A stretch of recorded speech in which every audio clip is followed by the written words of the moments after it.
నమస్తే, welcome to big TV. నేను మీ గౌతమి. గత కొన్ని రోజుల క్రితం ఈ నాగరాణి భాగవతం ఏదైతే ఉందో లైవ్‌లోని బిగ్ టీవీ ఎక్స్‌క్లూజివ్‌గా చూపించే ప్రయత్నం కూడా చేశాము. అంటే ఏదైతే గత జన్మ ఉందని చెప్పి తాను మీడియా అన్నీ కూడా చేసుకొని చెప్తూ ఉన్నారో వాటన్నిటికి ఫుల్ స్టాప్‌గా తను అసలు నాగరాణి కాదు అని చెప్పి కూడా క్లియర్ కట్‌గా చెప్పడం జరిగింది. అయితే రీసెంట్‌గా కూడా ఆమె ఎన్ని మీరు ప్రయత్నాలు చేసినప్పటికీ విజయనగరంలోని విగ్రహాలు ఉన్నాయి. అవి నేనే పెట్టాను. నాగరాణి ఆ యొక్క జన్మలోని మేమే పెట్టాము.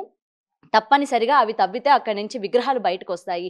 ఇది లోక కళ్యాణం కోసం అని చెప్తూ ఉన్నారు. అసలు ఈ కలియుగంలోని ఇటువంటి గత జన్మల గురించి అసలు ఈ స్ఫూర్తులు కావచ్చు, ఇలాంటివి ఏమైనా అందరికీ కూడా కలిగే అవకాశం ఉందా? అసలు ఈ నాగరాణి గురించి ఎంతవరకు నమ్మొచ్చు, ఎంతవరకు నమ్మకూడదు?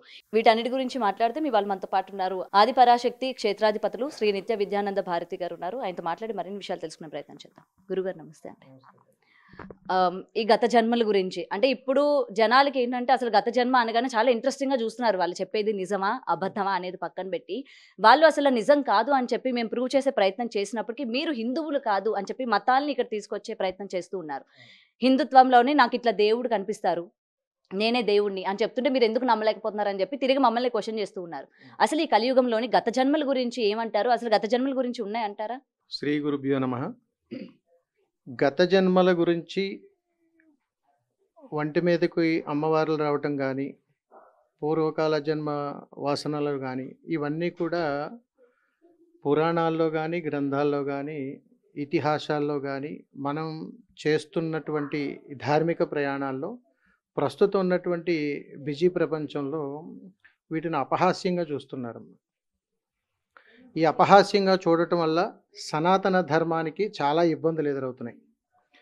కలియుగంలో ప్రస్తుతం నడుస్తున్నటువంటి విధానాల్లో ధర్మాన్ని పరిరక్షించడానికి అనేక ధర్మాలు, అనేక యాత్రా ప్రయాణాలు ఉన్నాయి.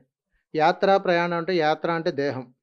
ఈ యాత్రా ప్రయాణాల్లో మనం చాలామందిని చూస్తుంటాం. ప్రస్తుతంలో నాగసాధువులని, అఘోరాలని, స్వామీజీలని, సాధువులని, సంతులని, రకరకాల విధానాల్లో ఎవరు ఎన్ని ప్రయాణాలు చేసినా కానీ ధార్మిక పరిరక్షణ కోసమే, అంటే మన సనాతన ధర్మాన్ని పరిరక్షించుకోవడం కోసమే. మీరు ముఖ్యంగా అడుగుతున్నటువంటిది ఈ మధ్యకాలంలో జరుగుతున్నటువంటి అనేక సందర్భాల్లో, అంటే నాకు పూర్వజన్మ ఇది అండి, లేకపోతే ఇది అండి అని. వాస్తవంగా ఇలాంటి వాళ్ళని తీసుకెళ్ళి జైల్లో పడేసేయండి. ఎందుకంటే సనాతన ధర్మంలో చాలా ప్రామాణికాలు ఉన్నాయి, సాధనలు ఉన్నాయి, విద్యలు ఉన్నాయి, అనేక రకాలైనటువంటి ప్రయాణాలు ఉన్నాయి. ఇప్పుడున్నటువంటి ఈ బిజీ ప్రపంచంలో మనం తినేటువంటి ఆహారాన్ని బట్టి, చేసే ప్రయాణాన్ని బట్టి, చూసే చూపును బట్టి, మాట్లాడే భాషను బట్టి, పూజించేటువంటి తత్వాన్ని బట్టి, జీవించేటువంటి పరిసర ప్రాంతాలను బట్టి కూడా అనేక రూపాలలో, అనేక విధి విధానాలుగా మన జీవితాలు నడుస్తూ ఉన్నాయి. ఇందులో ఆధ్యాత్మికంగా అంటే దైవాన్ని అడ్డుపెట్టుకుని వ్యాపారాన్ని వృద్ధి చేసుకోవటానికి, సనాతన ధర్మం మీద బురద జల్లేటువంటి ప్రయత్నాలు అనేక రూపాల్లో మనకి దర్శనం ఇస్తుంటాయి. చాలా సందర్భాల్లో మేము చూస్తుంటాం.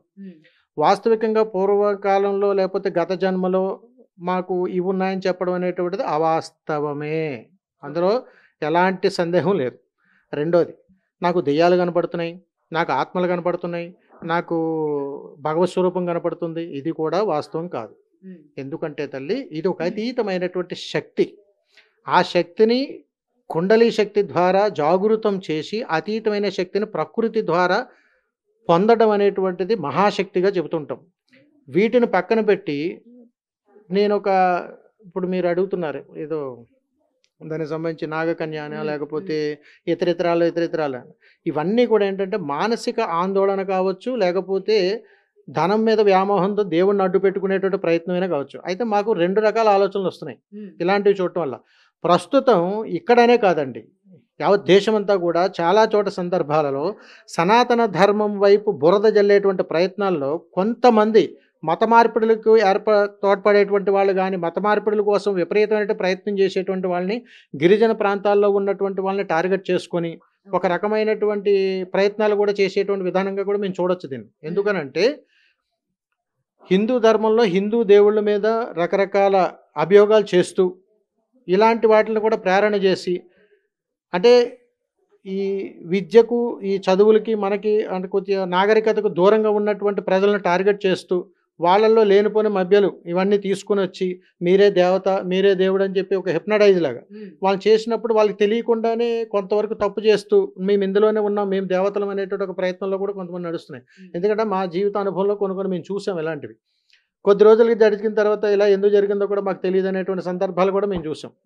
అలాగే మన హిందూ ధార్మిక దేవుళ్ళ మీద ఇలాంటి అభియోగాలు చేస్తూ వీళ్ళనే టార్గెట్ చేసుకుని మీ దేవుడు మిమ్మల్నే కాపాడుకోలేకపోయాడు, ఇలాగున్నాడు అలాగున్నాడు అని చెప్పి వంకలు పెడుతూ మతాన్ని మార్చేటువంటి ప్రయత్నాలు కూడా చేయడానికి ఆశ్చర్యపోకర్లేదు. రెండవది, ఇలాంటి వాళ్ళు గ్రామాల అవగాహన లేక ఆలోచన రాహిత్యంతో అసలు సనాతన ధర్మం మీద, దేవతల మీద, వాళ్ళు చేసేటువంటి ప్రయాణం మీద సరైనటువంటి అవగాహన లేక మూఢనమ్మకాలుగా చూసేటువంటి అనేక విషయాలు ఇంకా మారుమూల గ్రామాల్లో నడుస్తూనే ఉన్నాయి.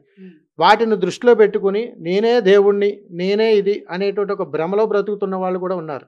వాళ్ళని ఇన్స్పైర్గా తీసుకుని ఇలాంటి వాళ్ళు కూడా పుట్టుకొస్తూనే ఉంటారు.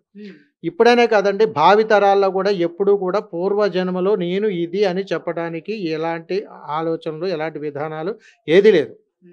కాబట్టి దీనికి ఒక నిర్దిష్టమైనటువంటి సాధనలు, విధానాలు, ఒక గౌరవము, ఒక ప్రయాణము, ఒక సనాతన ధర్మము, దానికి ఒక మంత్రము, ఒక దైవం, ఇవన్నీ ఉన్నాయి.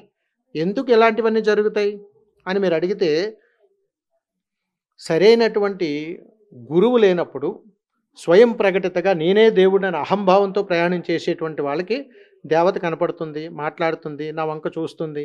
నేను ఇలాంటి చెప్పడం వల్ల సనాతన ధర్మానికి సరైనటువంటి అవగాహన రాహిత్యంతో సరిగ్గా మనం గైడెన్స్ ఇవ్వలేనప్పుడు చిన్న చిన్న మారుమూల ప్రాంతాల్లో మనం చెప్పేటువంటి మాటల్ని వాళ్ళు ఇన్స్పైర్ అయ్యి నాకు కూడా అలాగే అనిపిస్తుంది కదా, నాకు కూడా కల్లో కనిపిస్తుంది కదా, నా భావాలు అలాగే ఉన్నాయి కదా, అందుకని నేనే దేవుణ్ణేమో, నేనే అమ్మవారినేమో అనేటువంటి భావాలతో వచ్చేటువంటి వాళ్ళని సిగం వచ్చిందని చెప్తుంటాం చాలా మారుమూల ప్రాంతాలలో.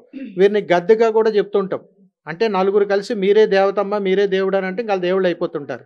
ఎప్పుడైనా గుర్తుపెట్టుకోండి, భక్తి వేరు, భావం వేరు, ఆలోచన వేరు, తత్వం వేరు, జ్ఞానం వేరు, బుద్ధి వేరు. గురుగారు ఇక్కడ ఒక కాంట్రవర్సీ ఉంది. మీరు అన్నారు కదా సిగం వచ్చే వాళ్ళందరిపైన దేవుళ్ళు వస్తారని కాదు అని చెప్పి.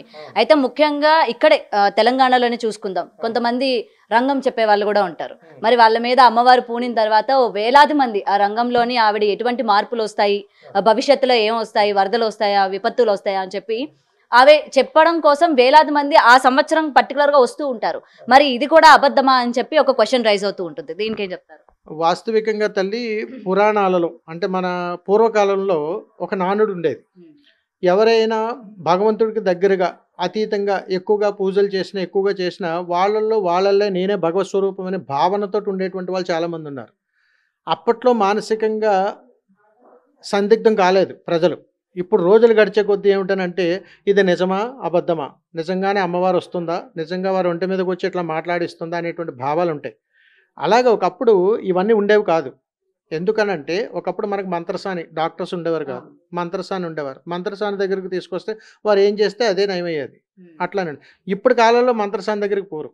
కానీ భగవంతుడు ఒక దేహం మీదకు వచ్చి నేను మాట్లాడిస్తున్నాననేటువంటిది ఒక తన్మయత్వంగానే చెబుతాం తప్ప భగవత్ స్వరూపం నేటుగా వచ్చి ఏది పలికించదు, మాట్లాడు. ఇది క్లియర్, అందులో మొహమాట అయితే ఏం లేదు. ఈ తత్వంలో ఇప్పటికీ కూడా ఆ ఆచార వ్యవహారాలు కొన్ని మారుమూల ప్రాంతాలలో ఇప్పటికీ నడుస్తున్నాయి. వాటిని మనం గద్దె అంటుంటాం. ఎప్పుడైనా బోనాలు ఎత్తుకున్నప్పుడు, సంవత్సరానికి ఒకసారి జాతరలు జరిగేటప్పుడు ఆ రోజు అమ్మవారు ఒంటి మీదకి రావటం, ఇలా పలికిచ్చింది, ఈ బలి ఇవ్వండి, ఇలా చేయండి అని అంటాం.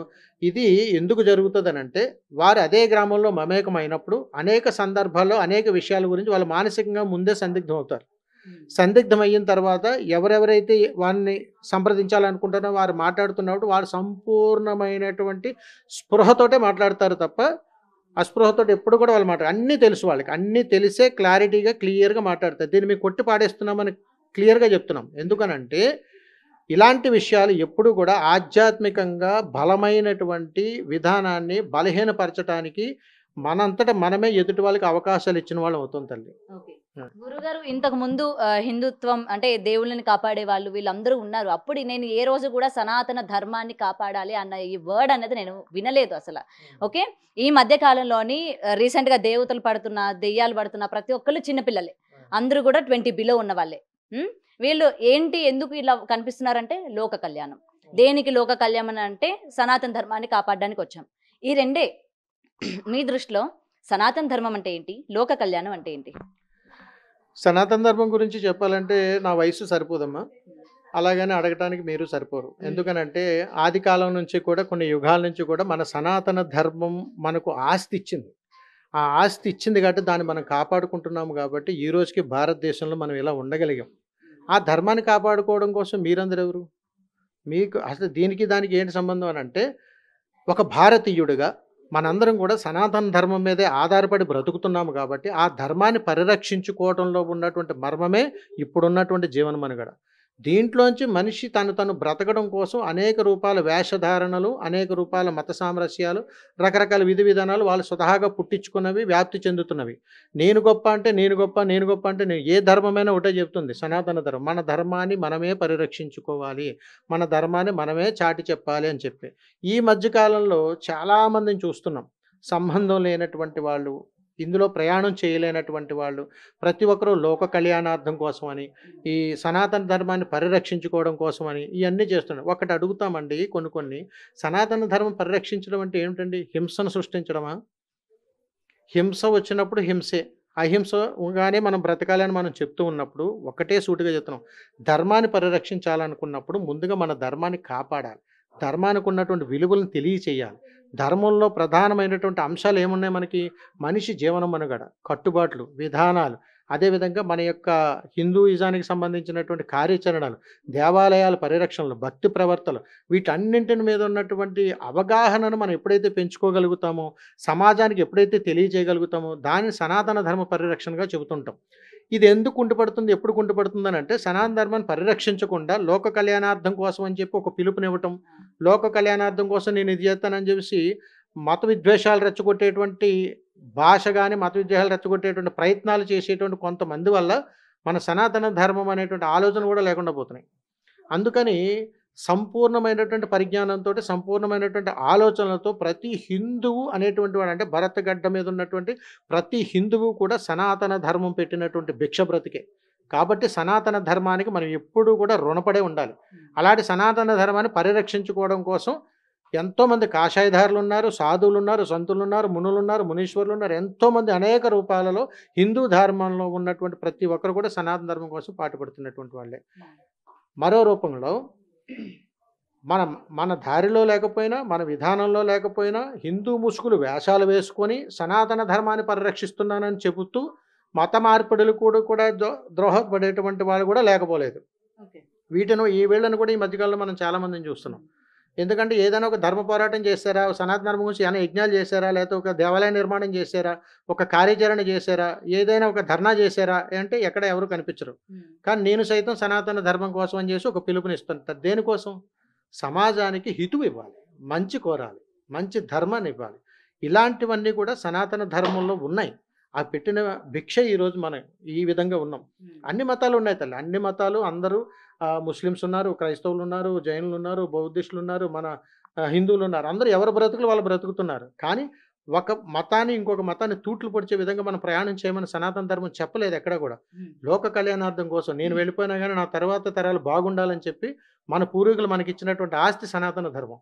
అలా సనాతన ధర్మాన్ని పరిరక్షించుకోవడం కోసం మాలాంటి వాళ్ళు కాషాయాలు ధరించిన వాళ్ళు ఉన్నారు, ప్రాణత్యాగాలు చేసిన వాళ్ళు ఉన్నారు. అంత పునీతమైనటువంటి భూమి మీద ఇలాంటి వాళ్ళు ఎన్ని ప్రయత్నాలు, విశ్వ ప్రయత్నాలు చేసినా కానీ సనాతన ధర్మానికి వచ్చేటువంటి ఇబ్బంది ఏదీ లేదు తల్లి. గురుగారు ఫైనల్గా ఒక్కటి చెప్పండి. భవిత గురించి, అంటే ఈ నాగరాణి చెప్పేవన్నీ అబద్ధాలని నమ్ముతున్నాయి. ఎక్కడో దగ్గర ఒకవేళ ఆ విగ్రహాలు ఉన్నాయేమో, దేవుడు పూజలు అందుకోవడానికి ఎదురు చూస్తున్నాడేమో, ఒకసారి తవ్వి చూద్దామా, ఒకవేళ అది కానీ తవ్వి బయటికి కానీ తీస్తే ఈ అమ్మాయి దేవత అయిపోతుంది. సో మీకు ఉన్నంత అంటే ఆలోచన దాన్ని బట్టి నిజంగా అక్కడ విగ్రహాలు ఉన్నాయంటారా? మీరు అంటే నేను 2-3 ఎపిసోడ్లో చూశాను. మీరు గమనించండి, ఎక్కడో ప్రేమికుడు అన్నారు, ఎవరో వచ్చారు, తర్వాత ఎక్కడో ఉన్నాయి అంటున్నారు. వీరుంటున్నటువంటి ప్రాంతం ఎక్కడ, అవి వారు చెప్తున్నటువంటి ప్రాంతం ఎక్కడ? ఇదంతా ఒక టీం వర్క్. ఈ టీం వర్క్లో ఏంటంటే నేను ఇచ్చే సమాచారం, నేను పెట్టిన సమాచారం నీ ద్వారా బయటికి రావాలి, తద్వారా ఇది ఏదైనా జరగవచ్చు. అంటే వాస్తవికంగా చెప్పాలంటే ఇలాంటి సందర్భాలు, ఇలాంటి వాటి గురించి మాట్లాడాలంటే చాలా చాలా మనసు బాధగా ఉంది. ఎందుకనంటే మన దేవీ దేవతల గురించి, మనం చేసేటువంటి ప్రయాణాల గురించి మిమ్మల్ని పొగడాలా, తిట్టాలా, అసహించుకోవాలా, లేకపోతే ఇంకోటా, పరిజ్ఞానం ఉండా, పరిజ్ఞానం లేక, లేకపోతే మీ వెనకాల ఎవరైనా ఉండి నడిపిస్తున్నారా, అనేక కోణాల్లో దీన్ని చూడాలి. ఎందుకంటే ఒకటి పోతే ఇంకొకటి, ఒకటి పోతే ఇంకొకటి. ఇలాగా గత 10-15 సంవత్సరాల నుంచి చాలా చూస్తున్నాం మనం. చాలా చూస్తున్నాం. వీటన్నింటినీ కూడా మనం అంటే ఒక రకంగా వాళ్ళని ఎంటర్టైన్ చేస్తూ ముందుకు తీసుకెళ్ళి చేసేది మీరే. ఏదన్నా ఇబ్బందులు వస్తే ఇలా జరిగిందేంటి, లేకపోతే ఇలా జరుగుతుంది, సనాతన ధర్మం కోసం నిద్రపోతున్నారని ప్రశ్నించేది మీరే. అంటే మేము మా యొక్క ప్రయాణాలు మేము ఏ రకంగా మీకు సహాయ సహకారాలు అందించాలి? అసలు ఇలాంటి వాళ్ళని మీరు ఎందుకు ఎంటర్టైన్ చేస్తున్నారు? అసలు ఎందుకు బయట తీసుకొస్తున్నారు ఇలాంటి వాళ్ళని? అసలు మీరు అది అడిగేటప్పుడే అసలు వాళ్ళ విధానాలు ఏంటి, వాళ్ళ జీవన విధానం ఏంటి అనేటువంటిది మీరు ఎందుకు పరిశీలన చేయలేకపోతున్నారు? అంటే వాళ్ళు ఏదైనా ఒంటి మీదకి వచ్చి నేను పూర్వజన్మలో నాగకన్యని అంటే మీరు ఎందుకు పరిగెడుతున్నారు మైకులు పట్టుకుని? వాళ్ళని ఎందుకు అట్లా హైలైట్ చేస్తున్నారు? చేసింది మీరే. రేపు అనే రోజున ఏదైనా కార్యాచరణ జరిగి అక్కడ ఇబ్బంది జరుగుతుంది. రేపు అనే రోజు అదే ఊర్లో వాళ్ళు ఏదన్నా ప్రమాదం సంభవించేలా చేసుకోవచ్చు. అదే గ్రామాల్లో ఉన్నటువంటి వాళ్ళు మత మార్పిడి చేయొచ్చు, మన హిందూ దేవతల మీద రాళ్ళు వేయొచ్చు, రకరకాలుగా చేయొచ్చు. ఆఖరికి ఇప్పుడు నేను మాట్లాడుతున్నాను, నన్ను కూడా అసహించుకోవచ్చు. ఎందుకనంటే అనేక రూపాలలో ఏ రూపం నుంచి అయినా సరే మనం ప్రమాదంలో పొంచి ఉన్నామని చెప్పడానికి ఇలాంటి సంకేతాలు వస్తూ ఉంటాయి. అందుకని ధర్మాన్ని కాపాడుకోవడం కోసం మఠాధిపతులు, పీఠాధిపతులు, ఆశ్రమాధిపతులు, సాధువులు, సంతులు, సన్యాసులు, అఘోరాలు వీళ్ళందరూ కూడా దేశ సంరక్షణ కోసం వారి త్యాగాలు చేస్తూనే ఉన్నారు. ఇలాంటి వాళ్ళందరినీ కూడా అవగాహన కల్పించండి. అర్థమయ్యేలా చెప్పండి. ఎందుకనంటే పల్లెటూరుల్లో కానీ రకరకాల మారుమూల ప్రాంతాల్లో కానీ గురువు లేని విద్య గుడ్డి లాంటిది. తెలియదు వాళ్ళకి. కానీ ఏంటంటే గురువు ఎవరు ఉండరు. వాళ్ళే స్వయం ప్రకటితగా నేనే ఇదే ఉన్నానన్న ప్రయాణంలో వారు కొనసాగుతారు. కాబట్టి గురువు లేనటువంటి ప్రయాణంలో మాత్రమే ఇలాంటివి జరుగుతాయి. అలాగని వారి గురువు వీరి గురువు అని చెప్పుకున్న రకరకాల ప్రయాణాల్లో వీళ్ళు వెళ్ళిపోయి నాకు తెలుసున్నట్టు అని అంటారు. అందుకని ఇక్కడ చెప్పాలనుకున్నదల్లా ఏంటంటే టీం వర్క్లు జరుగుతాయి తల్లి. ఇక్కడే ఉండి ఎక్కడ ఉంటే అక్కడ ఇంకో టీం వర్క్ చేస్తుంది. ఇదంతా కలిపి ఒక టీం వర్క్ బ్యాక్ బోన్ ఎవరు లేకుండా అంత డేర్గా అంత మీడియా ముందుకు వచ్చి అన్ని ఇంటర్వ్యూలు పెట్టి అంత అలా చెయ్యరు. ఒకవేళ డెప్త్గా ఇలాంటివి ఏంటంటే కూలంకుషంగా పరిశీలన చేసి అవసరమైతే చట్టరీత్యా చర్యలు కూడా తీసుకోవాలి. ఎందుకంటే ధర్మం జోలికి వస్తే ఏం జరుగుతుందో కూడా వాళ్ళకి తెలియాలి. ఎందుకంటే చాలా ఆట బొమ్మలు అయిపోయినాయి. హిందూ ధర్మం జోలికి వస్తే ఒంటి మీదకి ఇది వచ్చింది, అది చేయండి, లేకపోతే ఇది చేయండి, అక్కడ విగ్రహాలు ఉన్నాయి, లేకపోతే ఇది చేయొచ్చు, తప్పని అంత తెలుసున్నప్పుడు ఒంటి మీదకి వచ్చాడు మీడియా ముందు అవసరం లేదు, మీరే వెళ్ళి నేరుగా తీయొచ్చు. తీస్తే అందరూ నమస్కారం పెడతారు. మీరే మీడియా ముందుకు వచ్చి నేను అమ్మవారిని అని చెప్పి మీరు తీసి ఇదంతా ఎందుకు? మీకు తెలుసు కదా, తెలిసినప్పుడు వెళ్ళిపోయి చేసుకోరాదు. మరి ఇదంతా ఎందుకు? అంటే ఏ సహకారం కోసం మీరు ఎదురు చూస్తున్నారు? ప్రభుత్వం కోసం చూస్తున్నారా, డబ్బుల కోసం చూస్తున్నారా, సమాజం వెనకాల అండదండల కోసం చూస్తున్నారా? అలా భయపెట్టి జనాలు మీ మభ్యలోకి తీసుకుందాం అంటే మభ్యపెట్టి మీ ఆధీనంలో తీసుకునే ప్రయత్నం చేస్తున్నారా? ఇలాగని మనం ఆలోచించుకుంటూ పోతే సనాతన ధర్మం చాలా జాగ్రత్తగా అడుగులు వేయాల్సినటువంటి పరిస్థితి ఏర్పడుతూ ఉంటుంది. అందుకని సనాతన ధర్మాన్ని ఎంతమంది ఎన్ని రకాలుగా కులోక్తులు ఎన్ని ఉపయుక్తులు చేసినా కానీ అంగుళం కూడా కదపలేరు.